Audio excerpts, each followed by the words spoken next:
Aloha and welcome to Galactic Shamans. We do this every Thursday, tarot energy signature readings to help you connect with your higher self, galactic self, information, context, support, love, with all the things that are occurring at this time on this planet. And so if you want a reading, they're $28. If you want to just comment about what you're experiencing with the collective, we're going to do a collective reading and share that with everyone. And our topic today is connection with galactic families. And so this is something that obviously with the name Galactic Shamans that we've come to realize is this connection with beings from the stars, and how that what that was changed for me. I didn't even really fully understand it until I kept moving and going on my journey. And I'm sure more is going to come as we move along. And just to introduce myself, I'm Jason Donaldson. I work as a healer, a galactic shaman. I was trained as a psychotherapist, but I'm working more with energy and breath, creating ceremonies where people can connect with their heart, their inner knowing, their wisdom, their galactic self, that which is just removed from the source of all things. So it has a slight individuation, and how that translates down and how we can embody that here. And with that knowing, it really helps navigate everything else, the human experience. And I'm joined with Deepa, the amazing tarot reader, Akashic Records reader.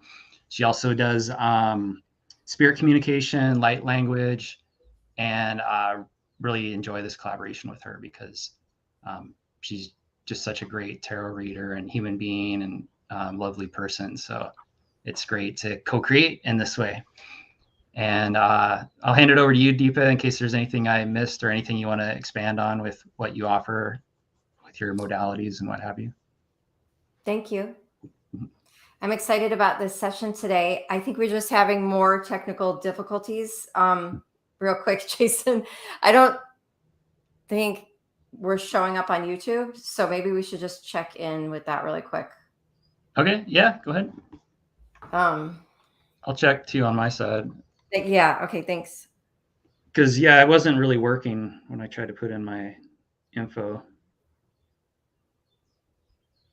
Yeah, it says mine's live. I can see myself looking down at my phone. Okay, so maybe it's just mine. My moment of shame. I think about that a lot when I'm looking at my phone. I see all the other people looking at their phone and how it's this like head down, neck down, hunched over thing, and it's this thing I'm trying to break in myself, of this hunched over. As a person ages, they get that kind of hunchback thing going, and I think it's just, I don't think that's natural. I think we believe it may be natural, or we by like it's been seen a lot doesn't mean it's true necessarily. Hey Brian, what's up? Aloha, thanks for being here with us. So there we go. Got it. Yeah, I got it now. Okay, yeah, because it was showing up on mine, so it should be good. Okay, yay! We had technical difficulties before we started also, which was fun. Lots of repeating today seems to be the theme. So anyway, what I was going to say is this is one of my favorite topics. I've been connecting or attempting to connect with my galactic family and guides for the past couple of years. I actually think I've just been trying to be more receptive to them trying to connect with me, which is pretty much what's happening for all of us, or many of us. And so I've been just practicing opening up and listening and trying to get more clear on the inside so that I can hear their beautiful wisdom and see, you know, how I can use it in my own life and practice, and how I can use it as a way to offer it to other people through the readings. So yeah, this is definitely probably going to be my favorite week. So I'm excited. I've pulled out some Galactic Oracle decks today. I actually have one of Lisa Thompson's decks. And if you are a fan of Dr. Lisa Thompson, who lives here on the Big Island, she runs the Big Island UFO tours. She actually just produced a galactic deck, which we've ordered and are eagerly awaiting to show up in the mailbox. So unfortunately, it didn't show up before today. That would have been super cool. We could have helped her debut it. But I do have another one of her cosmic decks here that we can use. And yeah, I don't know, just fun stuff. We'll see where it goes and just let the galactic guides take over, because that's where it gets really fun. And they feel very, very near, like very tangible energy. So I think they're easy to connect to. And whenever they're around, it always feels extremely supportive and confirming, and a lot of resonance and a lot of synchronicity. So yeah, it's interesting you mentioned her and even the topic today, because we just created a list of like what the new earth is to describe it. I just wrote it all out, and it was basically channeled in. So Deep and I are like, yeah, let's just follow that list as like the theme for each session we do. And so we have other stuff to talk about. And like today, I'm actually going to go on one of her ET tours. I'm going to meet up with her later this afternoon, tonight. So myself and a group of people are going to go see if we can see some ships. And I've seen them before. And yeah, at one point I was demanding to see them like years ago, because I was like, I knew I had star family. I knew a lot of what I was studying and learning and experiencing was true. And yet the evidence around me with people and life in general was like telling me otherwise. Like, oh, they don't exist. That's not real. This is your imagination. And I was out one night, I'm like demanding, show me a ship right now. I want to see a ship right now. And I just kept getting, And at the time I was like, oh yeah, I don't want to waste the resources of having a ship fly over where I am. And I know that's not true. It was like for me to actually have faith with it and not need some external thing to show up. And who am I to will and demand that anyway? Like you're saying, be the receptive party to like connect in that way, rather than like demanding and controlling and forcing something to show up because my ego wants it to feel safer or more embraced. But yeah, I'm excited about that and the topic today as well. And to do that tour tonight should be a lot of fun. There's going to be a film crew there and stuff, so that should be interesting. That'll definitely add to the magic. I can't wait to hear about that and see the film. Yeah, it should be interesting. What sure. Do you know what the film is? What channel it's for, or station? Is it for a YouTube channel or for her? It's a TV show that is doing highlighting what Lisa does and her tours. Okay. So, yeah, I don't know how much I can share, honestly, but that's what I'll share so far. But. Yeah, and she just got back from Peru. Yeah. Uh-huh. Yeah, wow, you're gonna get some juice tonight. Yeah, I'm excited. It sounds fun. Yeah, I feel it's gonna be a positive experience, and definitely. I mean, positive. It'll be what it is, and I can choose to make it positive or negative. Yeah, that's really great. Yeah. Cool. I can't wait to hear about that. We'll have to talk about. Oh yeah, so just so everyone knows, next Thursday, which I believe is the 20th, we are not going to be meeting on that day, but we will after that have 2 more sessions. So just not next week. But anyway, we'd love to hear about it when we talk next. That would be great. Okay. Okay. So, it's a quiet morning. Ooh, 11:11. Yeah, you're going to try to stream to Facebook, but I think that was part of the technical difficulties. It wasn't meant to be, or it wasn't going to happen today or something. But yeah, that's okay. 11:11 here in Hawaii, and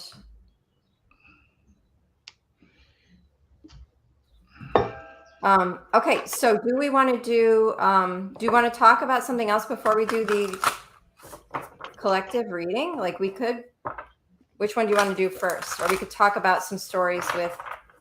I almost feel like I need to warm up to the stories before I talk about them.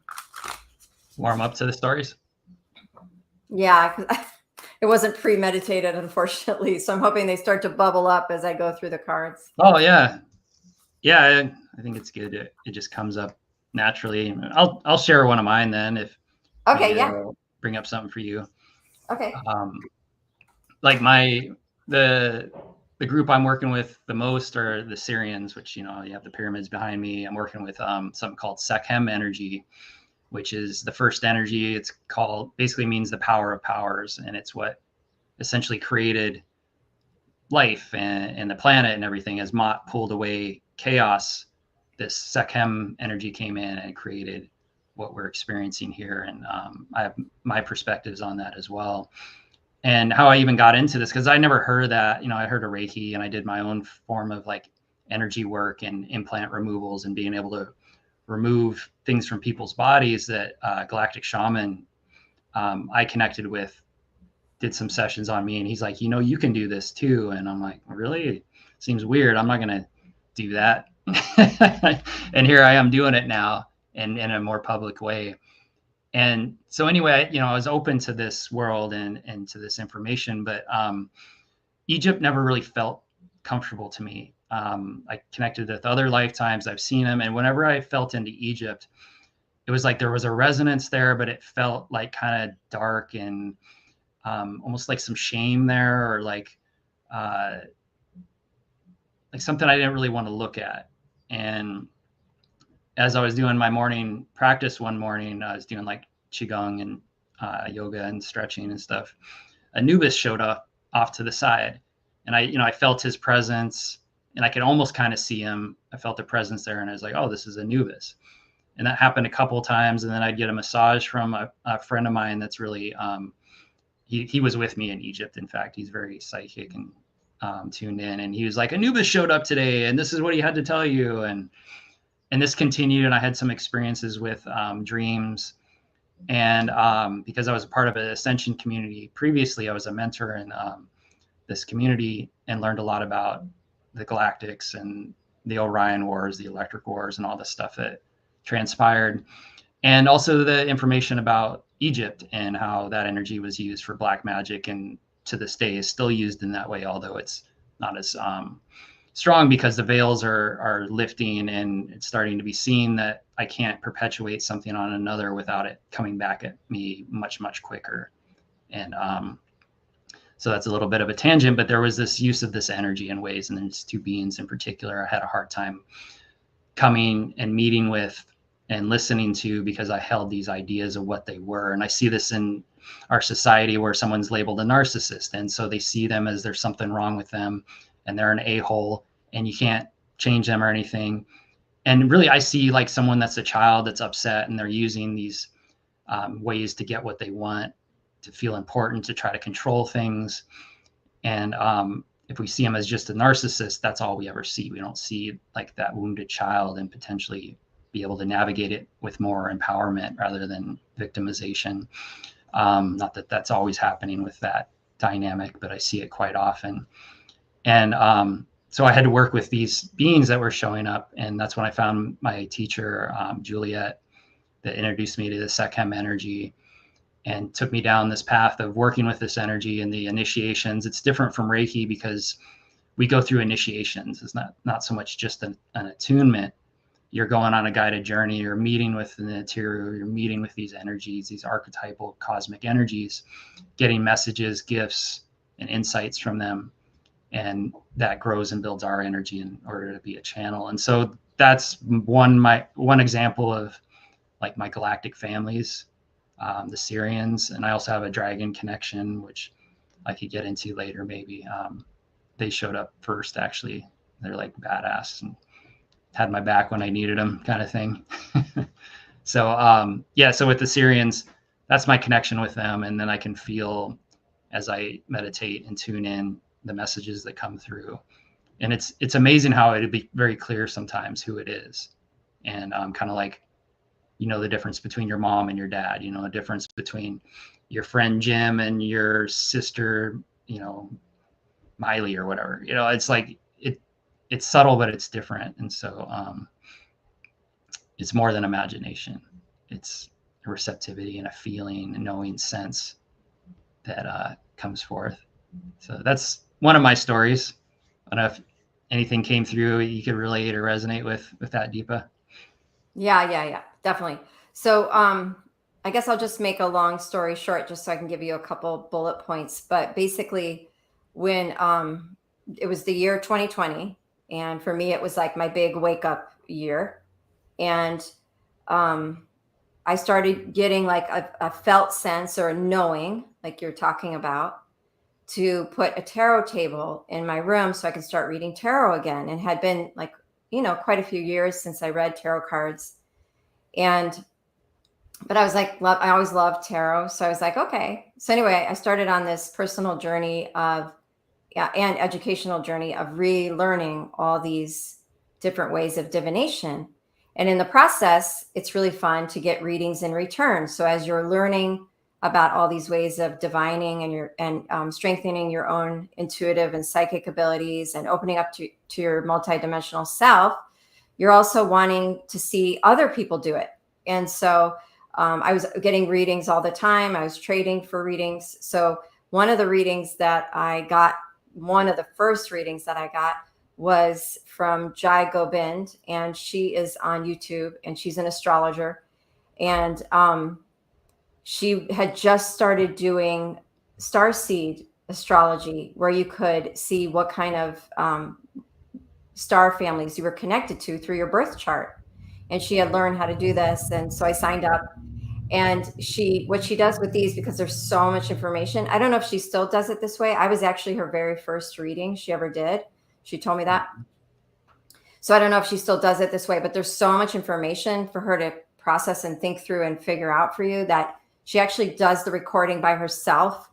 And then you get a copy of the link, and then you watch it afterwards. And so the night before I got that recording, actually, it was the morning that I got that recording. Before I knew that it showed up in my mailbox in the email, my guides woke me up. And this is when they give messages to me, the most popular time they give messages to me is when I'm just waking up. So I'm between like deep sleep and awakes in that space. And basically they were like waking me up, shaking me, saying, remember who you are, remember who you are. And I thought that was so weird. I was like, remember who you are? Like, what is that? And then the reading came in. And she told me about all these different connections I had through my astrology chart that it was just really interesting. Like a lot of it I connected with right off the bat. Some of it still needs investigated. So anyway, that was kind of the beginning of like hearing from my star family. And it's not like they haven't been around me until now or the year 2020 or something. It's just that I was ready for another level of knowing them, which means I was ready for another level of knowing myself. And it was just timing. And so that pretty much lit the match for me, with connecting with them. And over time, I've just, I basically found Debbie Solaris, and she's the woman who a lot of people have seen on Gaia, but she has had contact experiences with Arcturians. She herself is an Arcturian, and she basically, from her experiences with her visits and from her own deep dive into herself and the way that she was feeling called to serve other people, she basically realized and kind of formulated being able to read people's galactic Akashic records. And I found her because of her interest in different star races, because on her website, she gives all this information about different star races and their past and what they're about and different characteristics and what they look like. So that really popped me open. I mean, she was definitely that person who was that sword through the cloud moment for me. And aloha, if you're listening and visiting. So I just finished the Galactic Akashic Record reading training with her, which I waited a couple years to even be able to do that with her. She offered it for the first time this year. But right before I took that training, I decided to do a light language training. And that's when one of my Palladian guides came through for like the first time, where I actually felt like I have a relationship with this guide. And she was actually helping me to learn and channel light language. So that was really cool to go from, from my understanding, it's like our spirit guides show up in a way that will feel safe and familiar to us. So at first, your spirit guide, especially when you're a child, might be an animal. and even into adulthood. A lot of people have very strong connections to their animal guides. Mm. And then as you get more deeper into the work, you know, you may be connecting with passed on loved ones, or maybe souls that just want to work with you and evolve themselves. And then as you keep going, you kind of start to realize that all this energy is the same being. Even the galactic energy is the same being as all the rest, and the energy is us. It's just getting to know ourselves on deeper and deeper levels. So anyway, it's just because I was kind of like new to talking to my galactic guides. All I heard was that she was from Aldebaran, which is known as the Eye of the Bull in the Taurus constellation. And then when I studied with Debbie just this past few months with the Galactic Akashic Records training, she said, well, the people who live on Aldebaran are actually called the doll people. And so I was able to actually figure out who this person was, who this being was, when before all I heard from her was her name and where she was from. But from Debbie, I was able to say, oh my gosh, she's a doll being. And I could read about the doll people and what they're about. They're actually really focused on technology and stuff. So it was so cool to like put all that together. And then, you know, the stories keep going from there with visits with my Arcturian guide, but it's as quick or as slow as I want it to be. It's as intense or as light as I want it to be. So it's nothing to like fear. And like I said, you really are just getting to know deeper aspects of yourself. So it's no matter what, it's such an incredibly healing and integrating journey. Like, did you know that location, the Aldebaran that you said? Did you know that name and that location previously? Okay. I knew it was the Eye of the Bull. That's what it's called in the Taurus constellation. I knew she must have been a sort of Palladian type because that's in that vicinity is where the Palladians are from. She's not exactly Palladian though. But you had studied it previously before, yeah, because or was it like, oh, I got this word, I don't know what it means, and you looked it up, and it's like, oh my God, there's this whole, okay, yeah. But it was cool to hear that there's a species of people from that area, which I didn't know. I didn't think there was. So it was cool to hear that. That this is really a being I'm connecting with. There really is a population there. You know, I was like, okay, brought some like confirmation. Yeah, I love that. And I had the same message, like, remember who you are. And I'm like, well, who am I? Oh, really? Yeah, it's like, well, who am I? What? I don't know. And I kind of get what they mean, but it's like the ego is like, well, all right, well, what am I supposed to be doing? What? And it's, I think what they were saying is like, and they've even said this through another channel that said, don't get caught up in anything, you know, like, and remember who you are. And like, it's easy to get caught up in all the, you know, the drama and the illusion here, but at a core level, there is an aspect of who we are. And that's what I consider like the galactic self is. We are all one thing, right? We are the oneness, and then just slightly separated, there's an expression, and it's somewhat unique, and then it translates down to all these other similar expressions. But I think that's what they were telling me anyway, is that to remember who I am is to remember that part of me that is joy, peace, and love, and can overcome anything because it's all illusion, even though I'm still in it because I wanted to be in it, and it seems so real. Yeah, I think that's definitely true. Like when Lisa Royal Holt in her books, she talks about the contact experience with ETs. She's like, in the movies and you know, in media, what you're going to see is a ship landing and an alien walking out of the ship, and you walk up to the alien and you shake hands. I mean, that's kind of the idealized version of contact. And she's like, it's not like that at all. You know, contact is getting in touch with deeper aspects of yourself from within.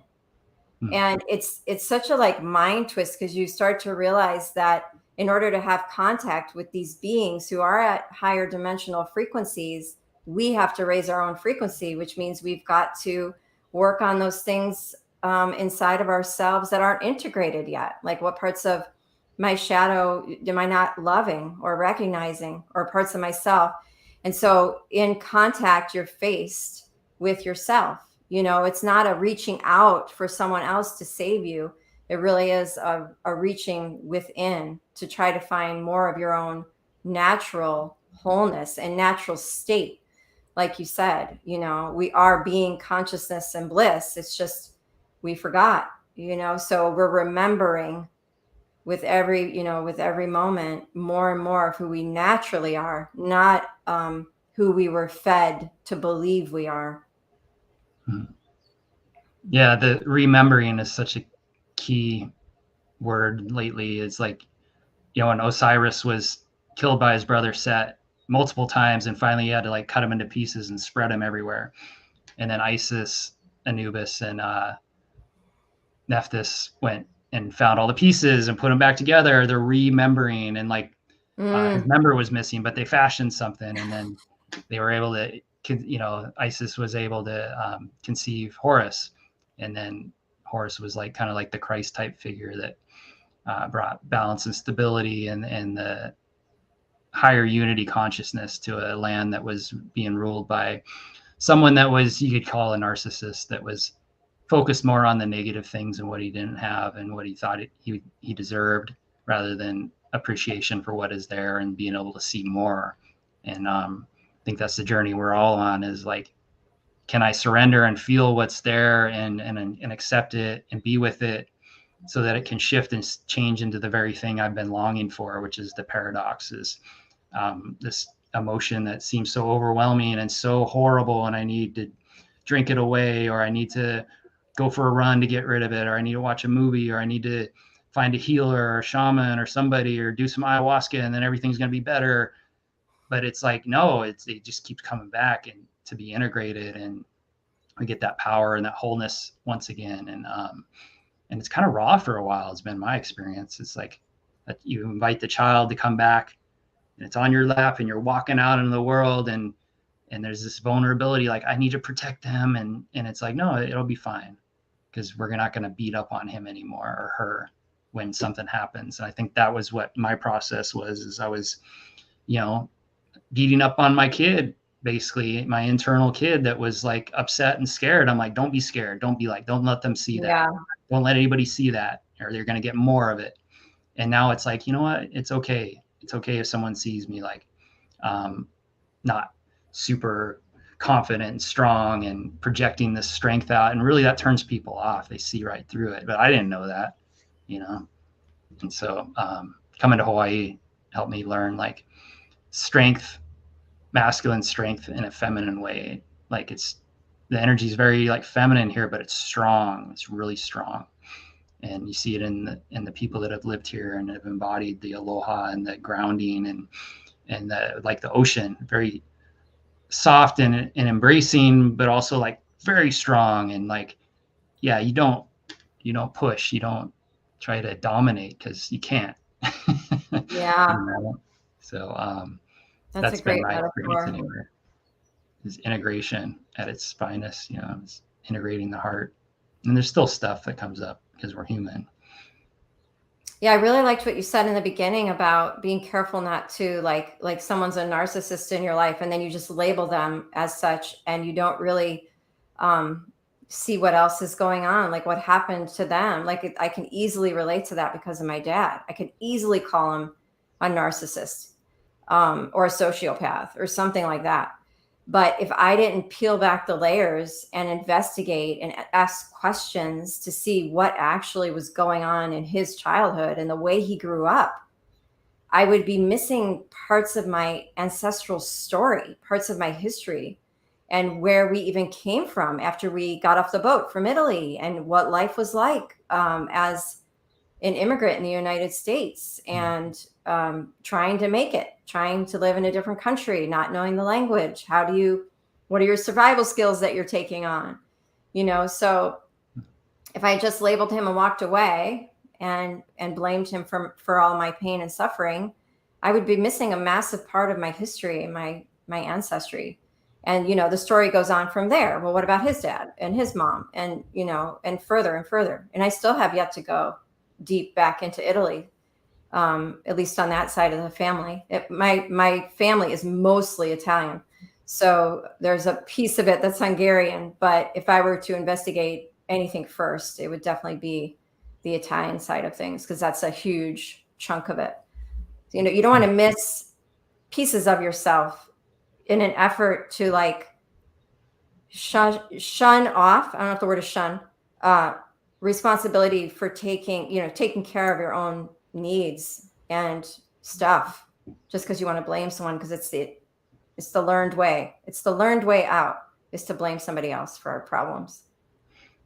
Yeah, it's easier, and sometimes it's helpful to do that at first, Mm-hmm. and but come around to the heart again and to see, like you said, the deeper story, the deeper truth, and how we're responding to it. And like responsibility is the ability to respond, to be responsive in the way that we choose, rather than just the way that's programmed or the way it's to be expected.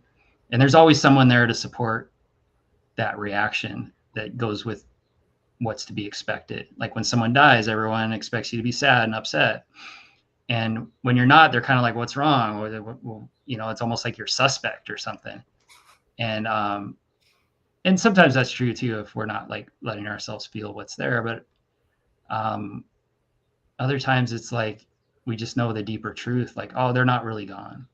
If it's Mm-hmm. somebody we weren't like super close to, and we weren't really hanging out with that much anyway, it's like, oh man, I'm going to miss them. Like, when a celebrity dies or something, it's like, oh man, I'd like that person. And I still feel them around, they're still around kind of thing. But when it's a close family member or something, it's a lot different, because you were seeing them and stuff, that we're naturally going to feel that. But I don't even know why I brought that up. It's a bit of a tangent, I think. Well, yeah, it was interesting because my dad did pass away. So it's, direct connection to the story, really. Were you able to connect with him much before he passed? Like, Before he passed, no, he died in a car accident. But afterwards, yeah, he visited me a lot. There was apologies from him. We had a lot of conversations, a lot I don't remember. And for him and I have been working on it my whole life, so it'll probably continue. It seems to be the theme for me is it's not just him. There's other things connected to him, through him, because of that. But yeah, it's definitely been the reason I've dug so deep inside of myself, besides my own curiosity about why we're here, which I started asking questions about at a really young age. So I'm like, there's just no way we're here just to pay rent. Like something's going on. Like I ask my mom that all the time, and she'd be like, shh, don't say things like that. I'm like, these are real questions. You're starting to upset me. Don't ask that. Yeah, I'm sure she asked that question herself. And, yeah. My mom's actually really great, but yeah, in the beginning, there were doors she didn't want to open. But now I talk to her about everything. Now I tell her all the crazy galactic stuff. Yeah. So. What's weird, I was thinking about that the other day. Like, I was at a community college when I was like, I don't know, 20 years old or something. And somebody said something about like how they thought all disease comes from emotion. And I laughed, and I like laughed right in their face. And the teacher was luckily, evolved enough, aware enough to be like, well, wait a minute, hold on. And like had her explain a little more. And now I believe the same thing. Like, I believe a lot of it is just the emotion and the energy being held in the body, and not what's not really being processed. And like at the time, I thought it was ridiculous, even though there was a part of me, I think, that did believe it too, but didn't want to own it because it was scary. Because what if someone laughed at me? And so I laughed. I played the game, and I perpetuated the cycle. And that's a good example of responsibility, of like that was my automatic response, because, I'm afraid of saying it myself because people are going to laugh at me. So I just did it. I did the thing that I was programmed to do. And that's what I think the path of awakening is we start to catch that more and more, like, whoa, wait a minute. Is this really how I feel about this? Where I'm going to breathe and listen and see what's the truth for me and what's really being said in front of me.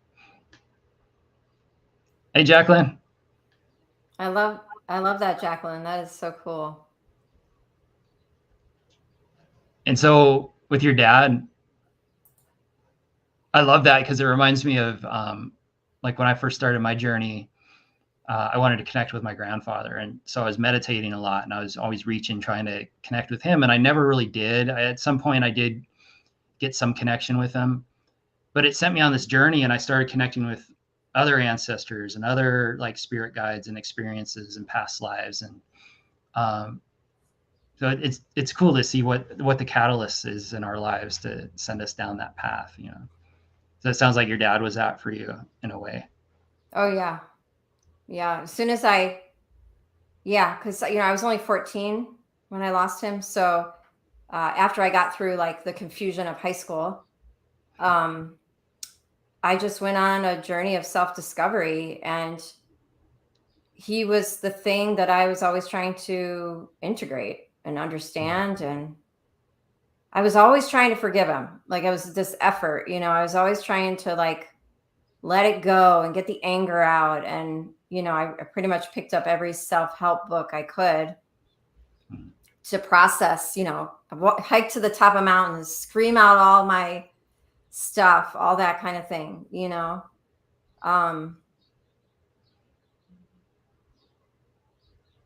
But I think what I learned most recently, and I think this is really important, is that forgiveness is not a choice.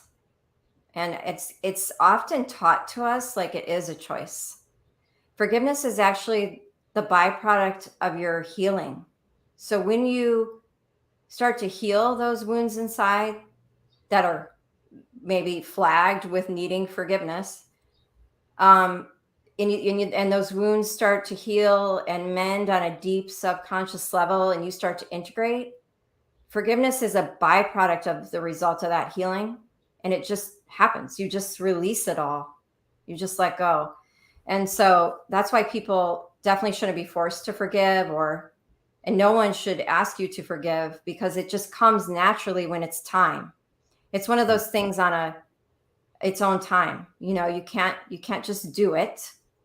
It doesn't work like that. So like if you forgive too early, that's also can be really damaging to the inner child, because then there's confusion in that.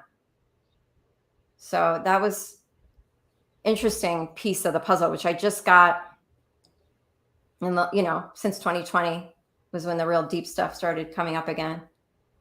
It was like I was on this journey of spiritual discovery for so long on my own. And then when I had kids, when I had babies, it stopped because they were my work.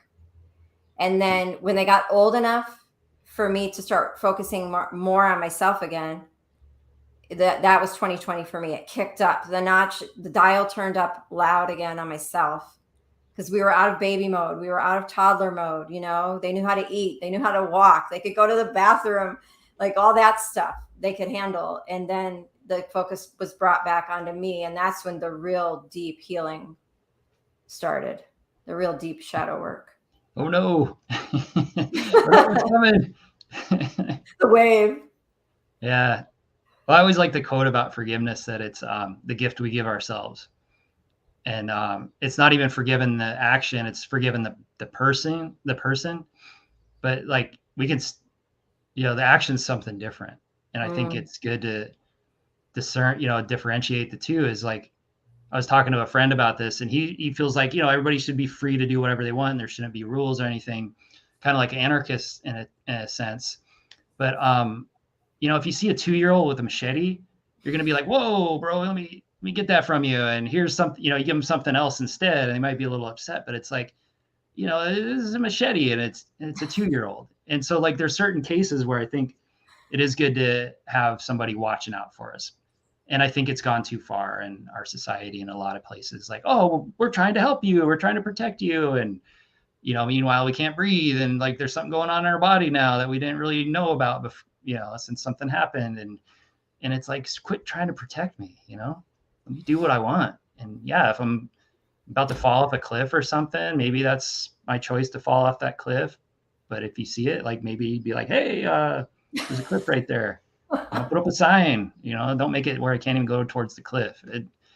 And that's what's different about the world now compared to like how we grew up in the 80s and then the previous generations, man, they were like feral. They were just out doing what they did, and most of the people in the 50s and 40s and stuff, they knew how to like work on things and fix stuff because they had to. And the food was a little better. People generally knew, I think, more about food and the importance of it and how to source it and things like that. And now we're all coming back to that again collectively. Like, oh yeah, the food and how we get it is super important. Like we kind of trusted someone else to do it for a while and it didn't really work out that great, kind of thing. And that's like good segue with the Galactics is just because a being shows up that is like extra dimensional and seems like all knowing and powerful doesn't necessarily mean they got your best interests at heart. You know, that's the thing. It's to still use discernment and not to try to project this authority, this, oh, it's a God, it's something that's going to help me and save and rescue me. Ideally they show up as an equal, as a guide, rather than something to be worshipped and to blindly follow. And anytime we're getting too much guidance that's saying, do this, don't do that, do this, don't do that, it's kind of a red flag for me. Like, well, wait a minute. Okay. Like, generally there's an openness to us experiencing what we choose, and the guidance is available rather than directly being guided, which is frustrating because I'm often like, at least with my guides, they don't just tell me, yeah, do this. And sometimes they give me information like that, but often it's like, you know, crickets. It's like, what do I do with this? What's going on? What's happening? And it's like, well, it's part of my journey to experience it and go along with it and not have too much revealed. Yeah, actually, that's a really important point. Lisa brings that up a lot in her books, Lisa Royal Holt, but she basically says, if the Galactics are working with you, or when you're aware that, you know, they're working with you, or you're wanting contact, the number one thing they're trying to get us to understand is that we're equals. And you said that.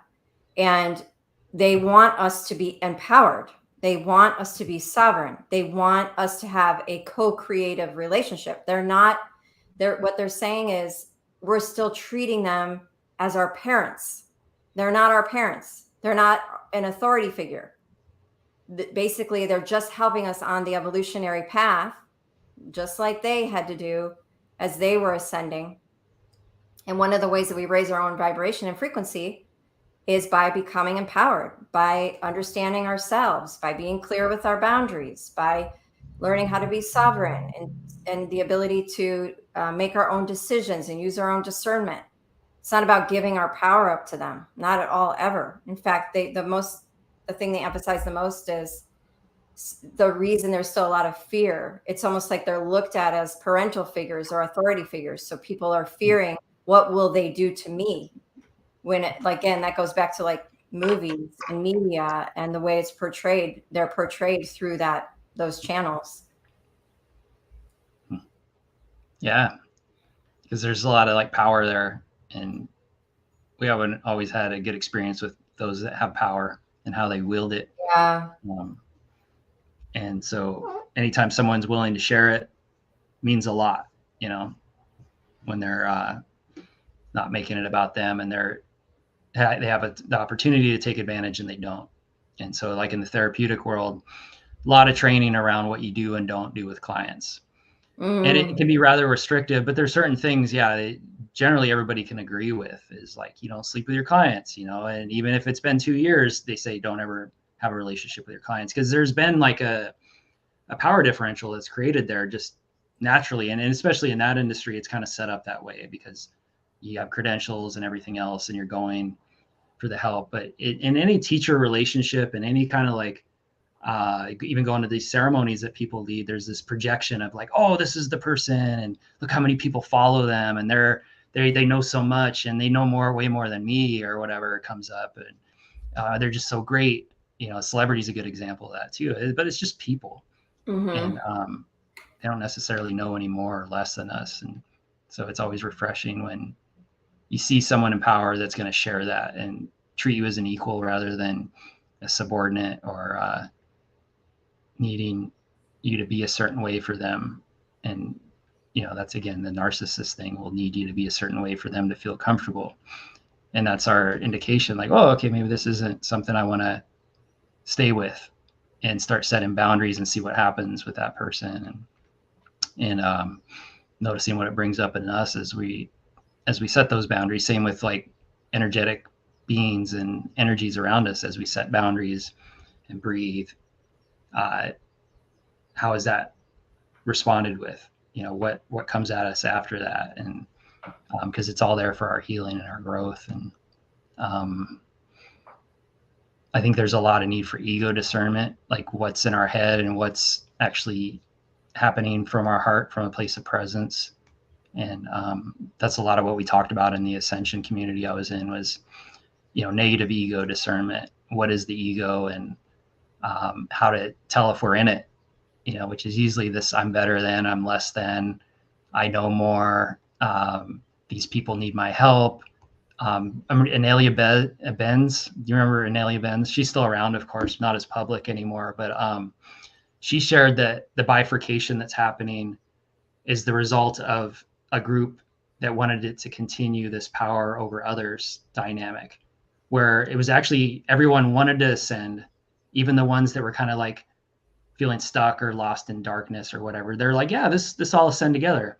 And it was actually the light workers that were like, no, we want to rescue people and we want to bring them into light and into love. And she suggested those were the ones that were perpetuating what we're going through now.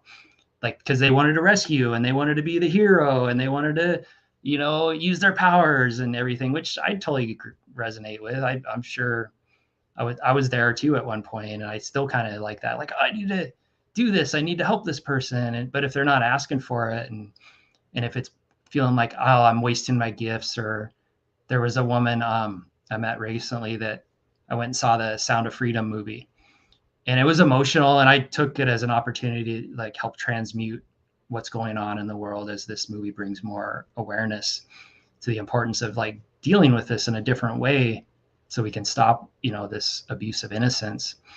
And so it was just breathing and having compassion for everyone involved, and come into my heart and realize that at some level there's thoughts and things in me that are perpetuating this from even being in my reality, and to breathe and be neutral with that and try to come to the love as I hold space for whatever is transpiring.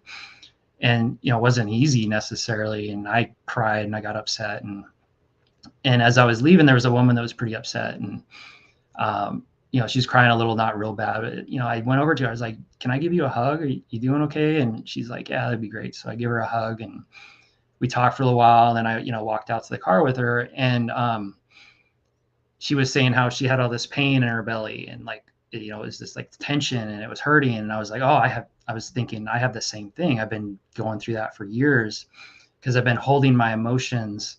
Even when I was doing Qigong and Tai Chi, I got sick. And I've seen this happen with other people that do Tai Chi, where we're holding energy in the Dantian.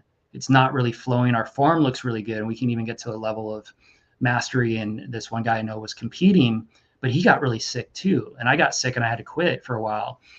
And I'm realizing like how much we hold in the gut, and the Hawaiian, like the ha breath, ha means breath. And so when we and really let go with the ha, it really helps open up the belly too and ground us and release. And so I was going to offer that to her, but I knew enough to ask first. And I was like, well, can I offer something to you? When she was explaining the pain, and I told her a little bit what I do. And she's like, no, I'm a 3rd level Reiki master, and I blah, blah, blah. And I'm just like, oh, okay. Yeah. Cause I had said, I get that you work with energy and stuff yourself. And she's like, yes, I'm a 3rd level Reiki master, and blah, blah, and got into that. And I'm like, okay. And then she caught it, and she's like, I'm sorry. I'm just going through some stuff. Right. I was like, yeah, it's cool. It was just an offer. And so I dropped it, but I was just going to remind her, like, this ha breath, which she probably already knew, but there was like this identification with, I am a great healer. I don't really need anybody to help me. In fact, if someone helps me, it means that I'm not the great healer. I'm not able to be this thing in the world anymore. And I recognize that as a reflection of me as well. As like, I have a hard time sometimes just listening and accepting and going along with what people are telling me. I'm like, I know that already, and I know this already, and I learned this 20 years ago and they're just now discovering this, and that's all my spiritual ego stuff. And so I got to watch that. And it doesn't mean because I'm thinking it, that's who I am, but it's like more of that discernment stuff. And it's really like amazing how much comes in. And I'm going off on quite a tangent. So I want to give you opportunity to share whatever comes up for you, Deepa, around anything that we didn't get to share. And then we should probably get into the collective reading. If that feels okay. I actually feel complete. Yeah, that was a good share, actually. Cool. Okay. Yeah. So should we do the collective reading for everybody? Yeah, that'd be great. See what's coming up. I know we got some big astrology shifts coming with the North and South node. Like, I don't know a whole lot about astrology, but from what I'm gathering, it's almost like an internal pole shift. Like, we're going to have this, I don't know, are they flipping like 180? Because I know, like, I think the North node's going into Aries and the South node's going into something. And apparently it's going to be a big deal, an opportunity to like shed a big skin and let go of these old patterns that aren't really serving us. Yeah, definitely. And obviously we're about to have the Cancer new moon on the 22nd, which is just around the corner. And that goes right along with it. And we're on the last week now of Cancer season. We're about to go into Leo season. And then, of course, right around when we have the Cancer new moon, we have Venus retrograde finally. So it's definitely like we're in it. We're just like we're in the crux of the shifting. Like last week was really quiet. But actually, it is an energy. What I'm kind of feeling is it's just so hermit-like. You've got the Cancer energy, which is the hermit crab, and it is very like internal energy that we're processing a lot. And there's a lot of seclusion and inclusion going on. And unless, of course, you're feeling this outward activating energy of Mars and Virgo, it's interesting. I've got 2 Virgos in my family and 2 water signs. So the water signs are like hunkering down, Harry Potter movies nonstop. I've got Band-Aids because I'm nursing my oldest child. Band-Aids, Neosporin, Harry Potter, just treats all day long, chocolate milk. And the other half of my family, the Virgos who have Mars and Virgo, are like, I get the little one. She's learning a cheer. She's never done cheerleading in her entire life. She's doing lifts, cheers, somersaults, all kinds of stuff. And of course, Brian, as a lot of you are starting to finally hear about, is building us the tarot hut. So with the Mars and Virgo, there's like a lot of attention to detail and very specifics and getting things perfect. There's that kind of energy going on with both of them. So we have in our house both things going on. So it really depends on your specific astrology. But I think for the collective, we're going to see a lot of licking old wounds going on, especially with Cancer being so nostalgic, known as being the nurturer or the mother. There's that element going on. So some of you may be finding yourselves nurturing another person's journey. That could be happening, or your own past. And what came up in my reading yesterday, because I did a Cancer new moon reading yesterday on YouTube, was really interesting. It was like healing something that has taken you lifetimes of repetition, and it finally concluding in this life. So that happening like now. So that was really cool to see. And that was coming up a lot, especially with relationships. So should we crack at it and see? Yeah, I heard Earth called their relationship school. The school of relationships. Yeah. Yeah. How not to be a toxic partner. Well, are they toxic, or are they just reflecting our own toxicity? Yeah. What we're not like wanting to feel inside, and they help us feel it, kind of thing. Yeah. Yeah. Are they toxic, or are they our helpers?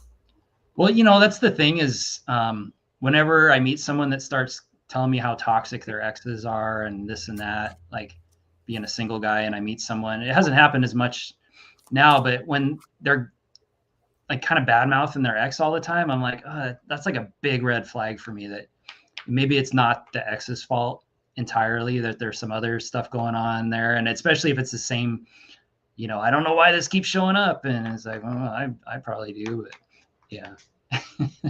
And so and anybody I date too, I'd really try to pay attention to what they're reflecting to me. And yeah, it's been a good process to do that. So you want to go first, see what comes through, or you want me to? Sure. Okay, I'm actually going to use Lisa Royal Holt's deck because she obviously has a close relationship with her galactic guides, and she wrote this deck with her guides.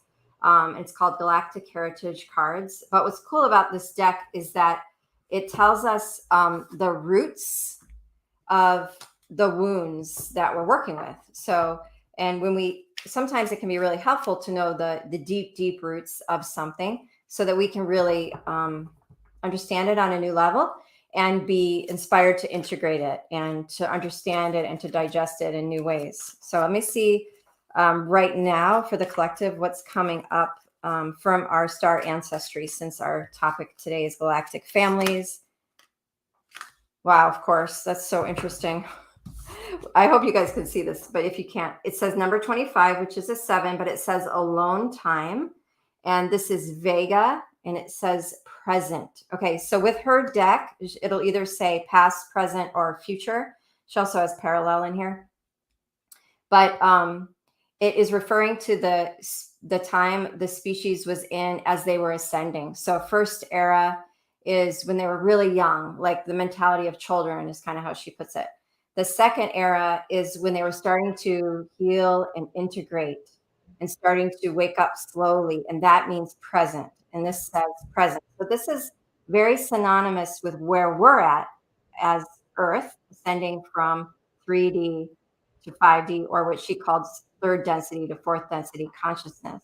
It doesn't mean Vega people or species are still in this place. It just means when they were, they're matching us right now.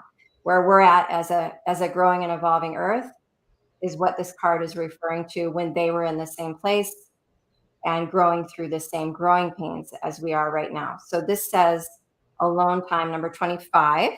And I'm going to look in the book because she has incredible stories about our star ancestry, so we get more of an idea. So ancient Vegans were solitary beings. They often spent large amounts of time alone in quiet contemplation as a way to remain centered so that they had enough energy to be of service to their community. In current times, most people don't create the space to have this alone time that is so very vital to their well-being. Take a look at your need for this essential quiet time alone. So again, we have this hermit crab energy of the Cancer season. Give it to yourself, not only for rest or activities that recharge you, but to look deep within yourself and work on your inner challenges. This is a fundamental need of all humans. This can no longer be ignored. So that is what we're getting right off the bat, is it's time to go within. And 7 usually means a number, like in numerology, referring to self-assessment or spiritual assessment. It's usually one of those numbers that points us in. Cool. So maybe pull a couple of cards. I like the Rider-Waite deck when I'm like kind of feeling like my mind could go and pull stuff rather than my intuition. And I do want to pull something from the 4-hexa deck too, which is the deck that kind of freaks me out a little in like a healthy way.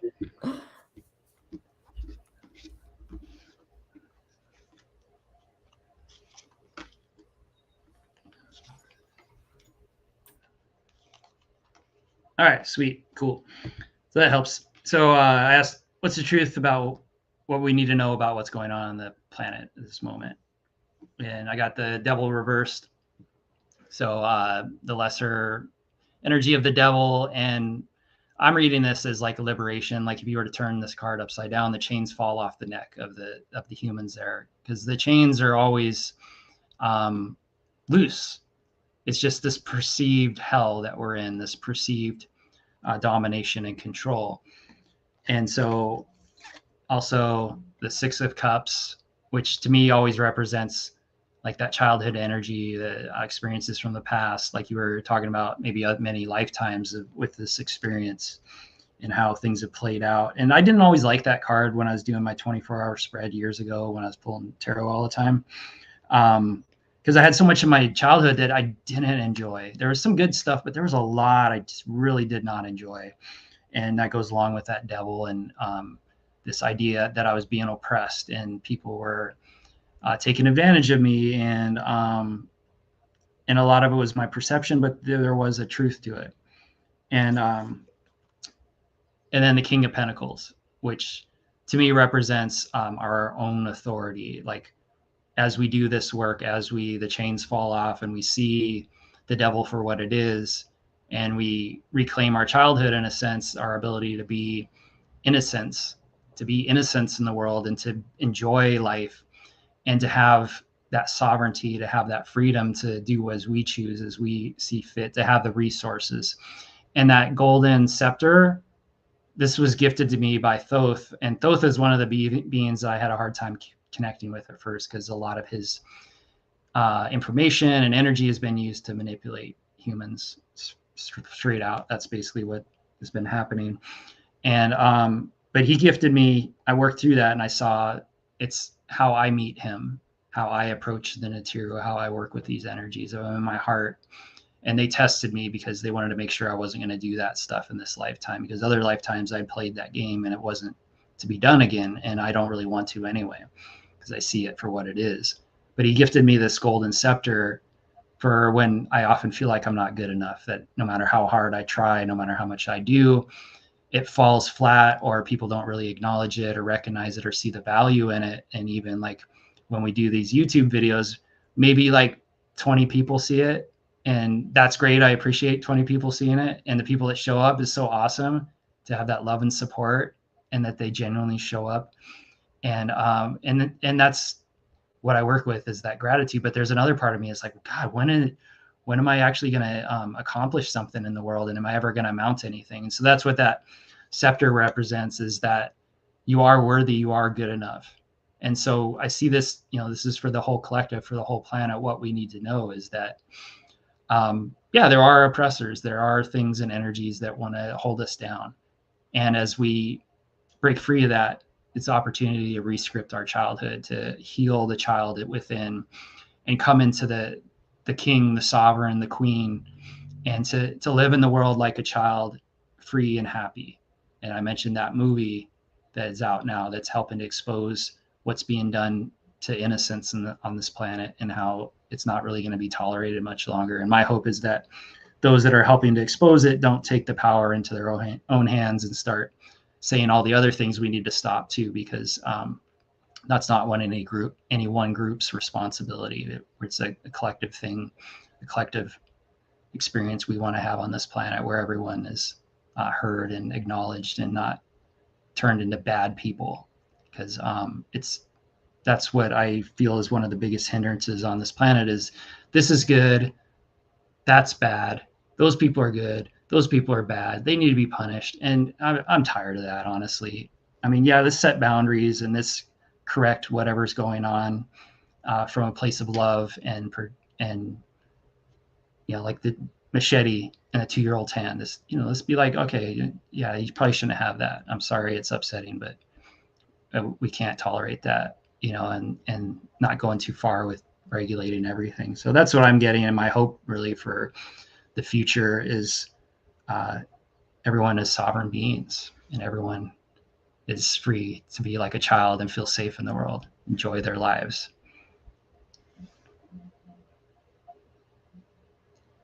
Hey, truth be told, aloha, welcome.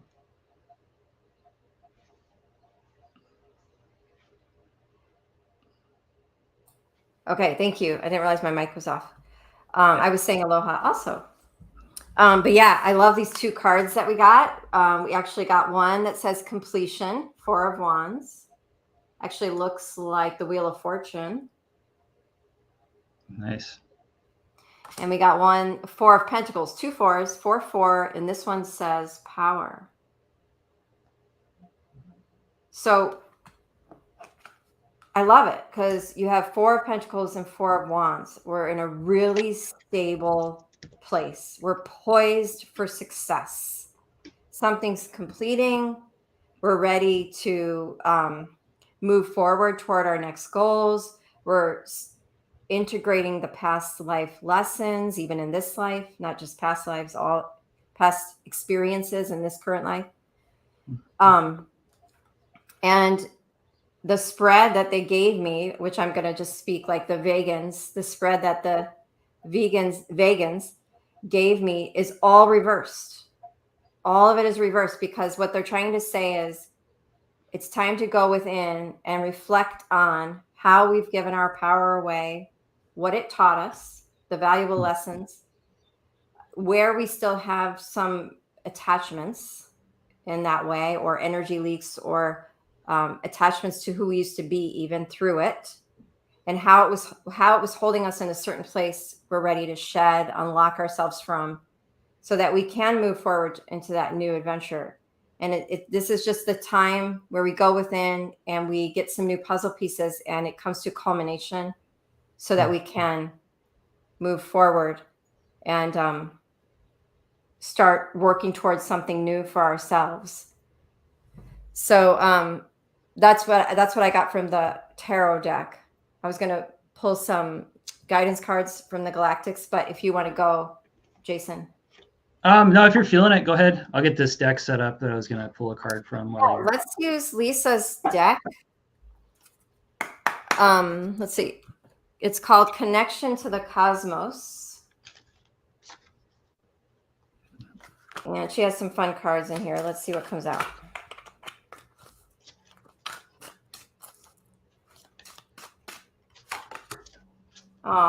We got love. And there's that blue heart, blue for healing. Syrians. And we got ripple effect.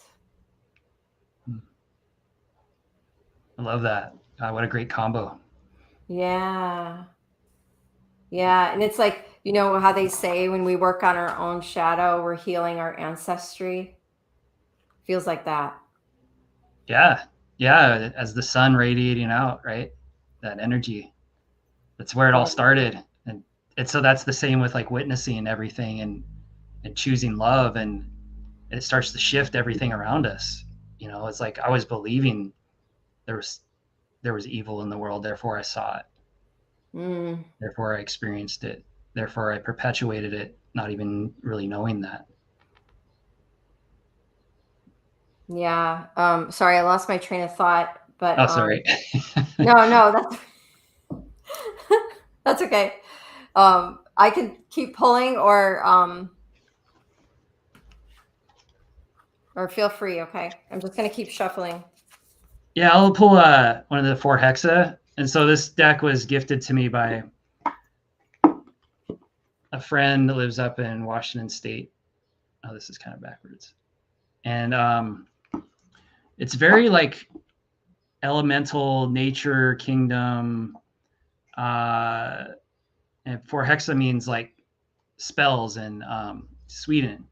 And so it's interesting I'd be drawn to pull that deck, but I believe that's what we've been under, is these spells, these ideas, these beliefs that we hold to be true, and therefore we experience a reality based on that. But at any point we can come into our own inner sourced energy and look out and see things differently to, in a sense, reprogram ourselves from that place of feeling the oneness and noticing what is no longer congruent with that. And with that feeling, it starts to reprogram the subconscious, and then new thoughts, new ideas are offered, and old things can fall away. So the card I'm getting,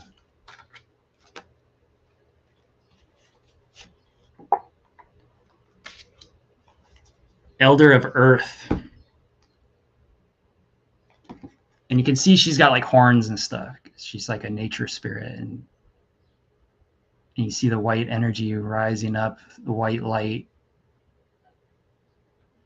And these cards always bring up some like energy for me, like my old programming of like Christianity and other things, where this is evil, this is bad because there's horns and there's eyeballs, and it's kind of dark. Yeah, and then there's the flowers and other things. And so let me read on this, what this represents. because it's probably not a deck I would have bought, but it was gifted to me. And so it's like, okay, I got to work with this energy and break through this old programming of what a thing is. And actually, if you want to go ahead and go, I'll read about it once I find it. It might take me a little while. Okay, yeah. It's interesting because we've got standstill. Like we just kept confirmations of this energy, but it's a crane standing in a swamp. And we've got trust. And both of these cards have this very calm, they have this very calm body of water, but there's a deep presence within both of these energies being presented on these cards. Like there's this deep observance happening. And there's not a whole lot of clarity in either of the cards. The pictures are full, in the standstill card, there's a swamp and there's tree leaves hanging down. And then in the moonlight and the trust card, there's the moon and the stars and clouds. And, so it's like and this came up yesterday in the reading, it's like, if you're feeling fogged in, allow it to be like a insular sort of feeling that pulls you inward to connect internally with what you need to source, to retrieve the messages you need from there instead of reaching outward, because externally there's not a ton of clarity. And that kind of feels like that too. Especially nowadays, yeah. Yeah.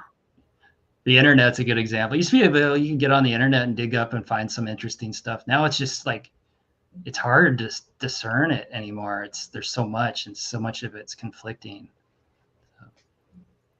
Yeah, I think the most empowering thing I've ever done for myself is just get really clear on what I was seeing.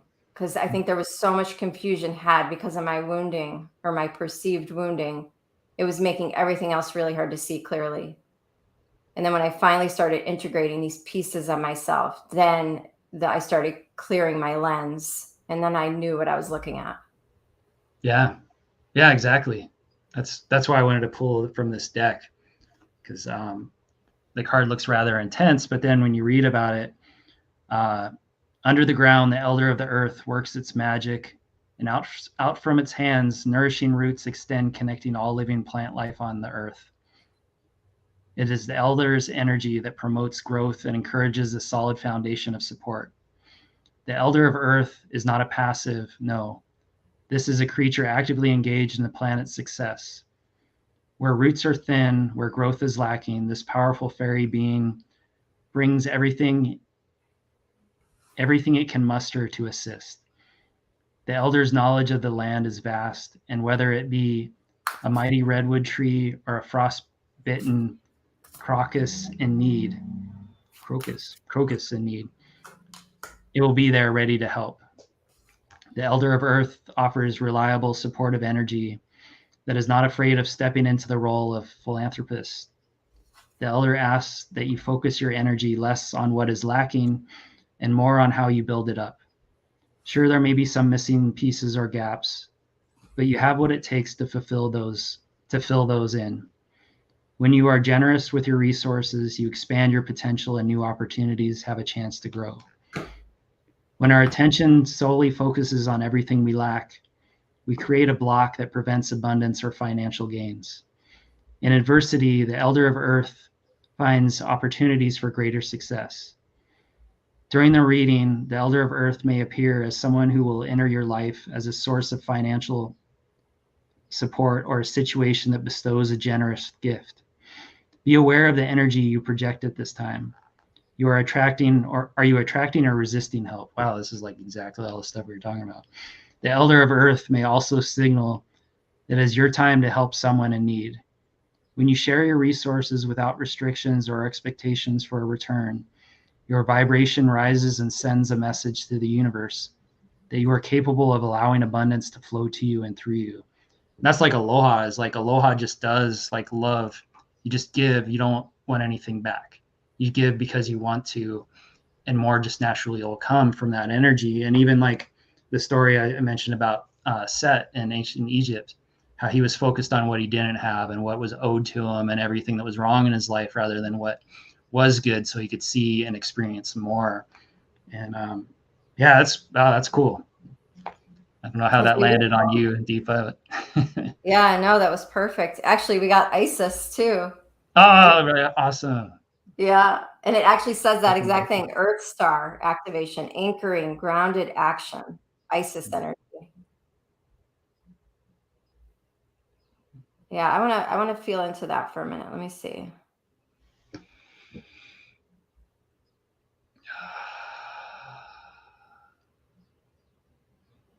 There's something about grounded action that is so very healing, because it's like a way to come back to yourself.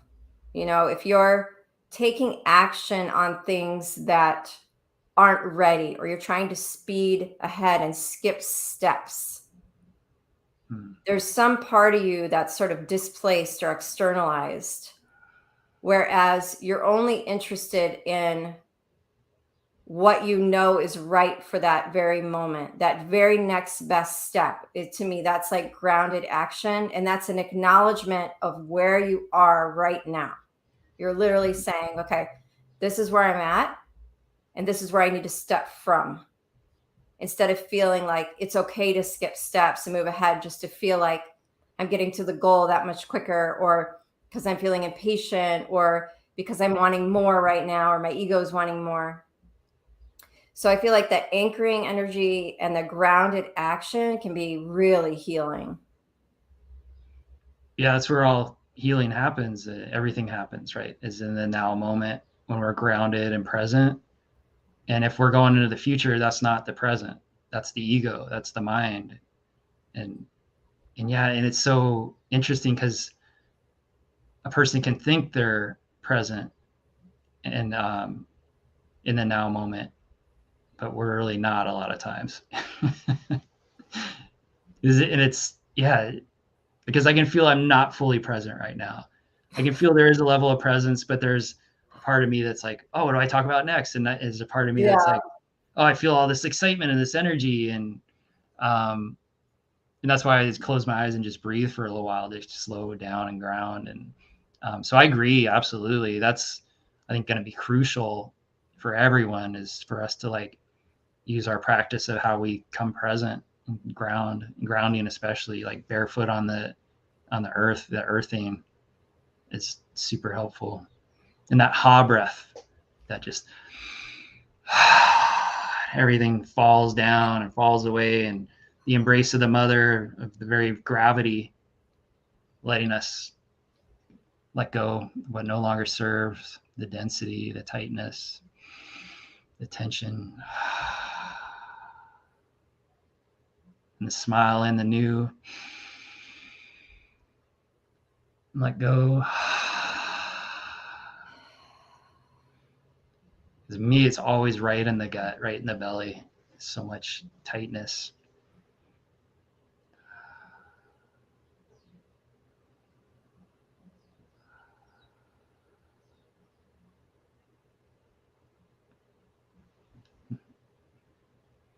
Yeah, it feels like when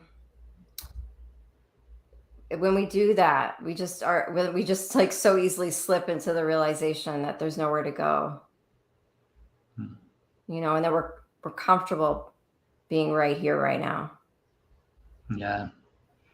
And that, you know, it's like feels better to be right here, right now when we open up like that.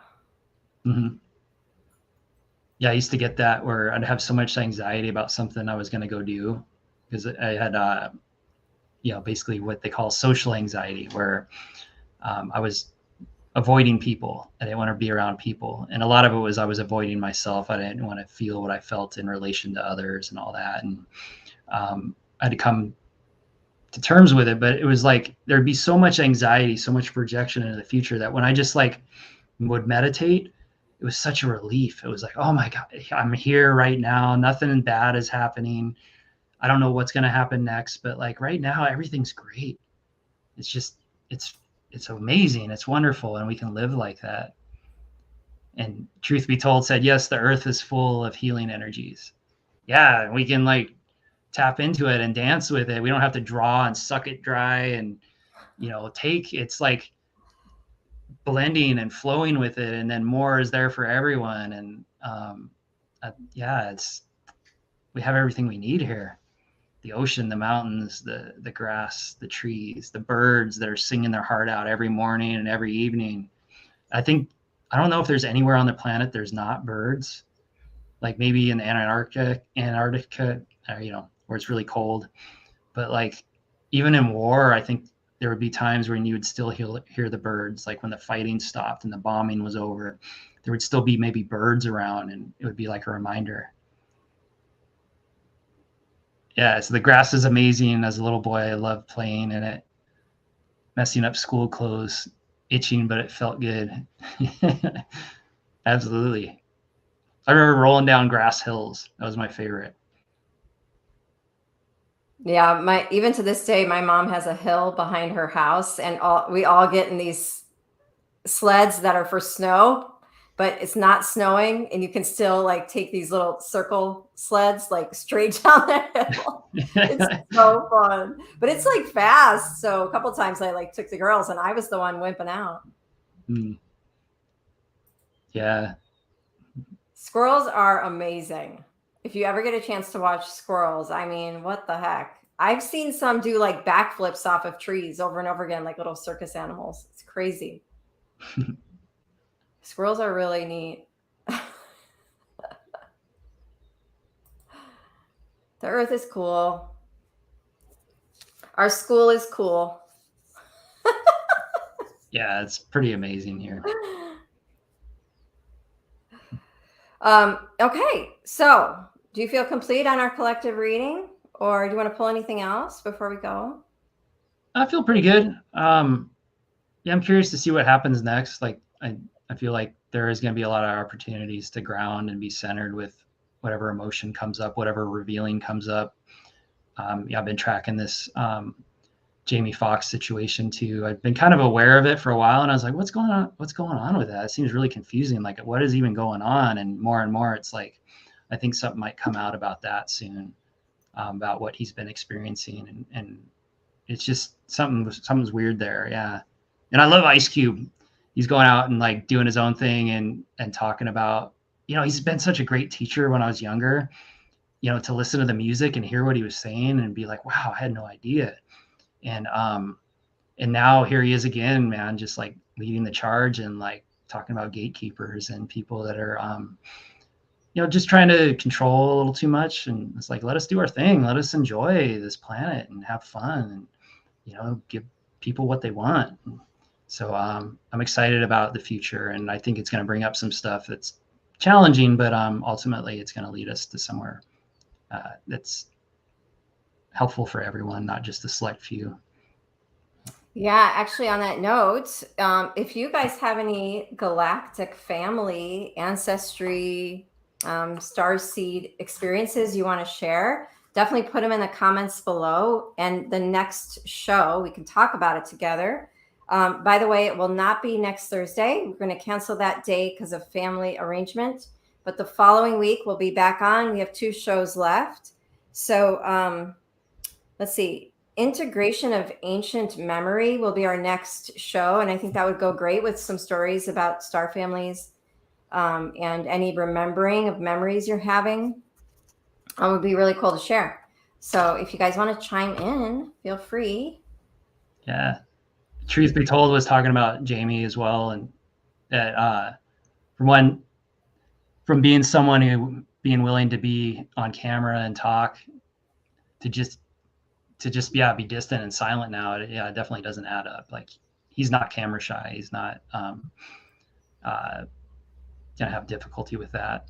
So I'd love it for us all to send some love to him and his family and everyone involved, that the highest outcome comes out where there's healing and wholeness.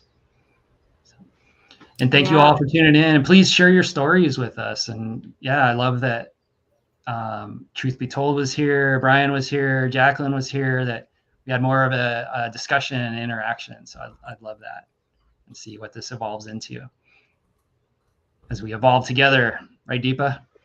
That's right. Let's continue on, and we will see you in a couple weeks, everybody. Thank you so much, and aloha.